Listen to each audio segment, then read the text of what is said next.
आज दोस्तों दुर्ग के बारे में पढ़ेंगे। राजस्थान के प्रमुख दुर्ग। तो दोस्तों कौन कौन से प्रमुख दुर्ग हैं जो भारत और राजस्थान में।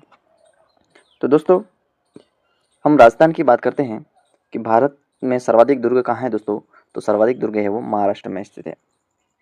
राजस्थान का भारत में स्थान कौन सा है। तो दुर्गों में राजस्थान का भारत में तीसरा स्थान है।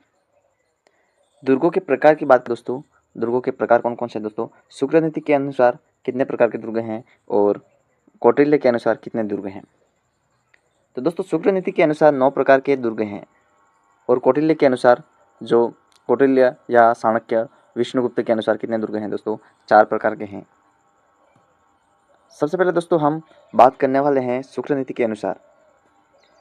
शुक्र नीति के अनुसार जो 9 प्रकार के दुर्ग हैं वह हैं औदक दुर्ग, जिसे हम जल दुर्ग भी कहते हैं। यह दुर्ग दोस्तों नदियों के किनारे बसे हैं, इसलिए उसको कहते हैं औदक दुर्ग या जल दुर्ग। इसका उदाहरण है दोस्तों गागरोन दुर्ग। दानवन दुर्ग किसे कहते हैं दोस्तों। दानवन दुर्ग हैं वो रेगिस्तान में स्थित हैं, इसलिए जो रेत से बने हुए दुर्ग हैं, रेत पर बने हुए दुर्ग हैं, उसको दानवन दुर्ग कहते हैं। उदाहरण है सोनारगढ़, जो सोनारगढ़ का किला या सोनारगढ़ दुर्ग है वो कहाँ पे है, जैसलमेर में स्थित है। एरन दुर्ग, एरन दुर्ग दोस्तों हैं जो कटीली झाड़ियों से घिरे हुए दुर्ग को हम एरन दुर्ग कहते हैं।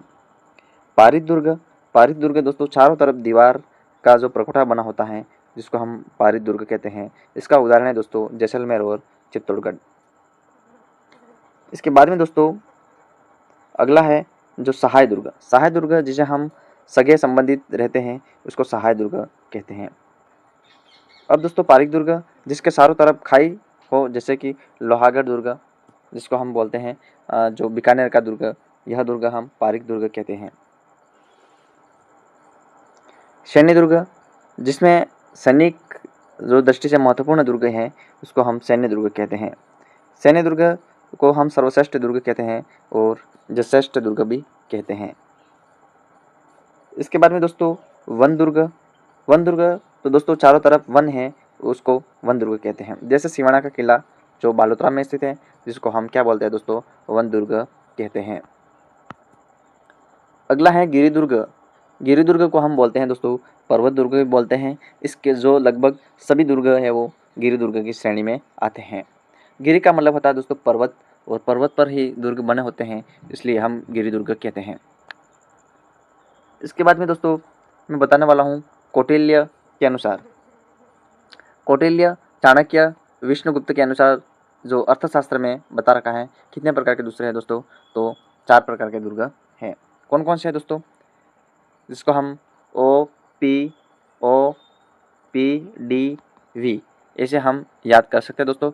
ओ का मतलब होता है औदक दुर्ग, पी का मतलब होता है जो पर्वत या गिरि दुर्ग, और डी का मतलब होता है धनवन दुर्ग या मरुस्थल दुर्ग, फिर वी का मतलब होता है वन दुर्ग। यह थी दोस्तों अच्छी सी ट्रिक है, और सबसे पहले अभी तक लाइक नहीं किया लाइक कर दीजिए दोस्तों, और न्यू हो तो चैनल को सब्सक्राइब जरूर करें।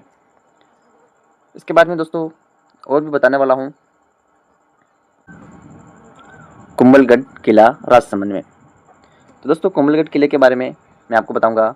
इसका निर्माण कराया था महाराणा कुंभा द्वारा। उसका शिल्पी था मंडन। उपनाम मेवाड़ के शासकों की संकटकालीन राजधानी कुंभलगढ़ रहा है दोस्तों।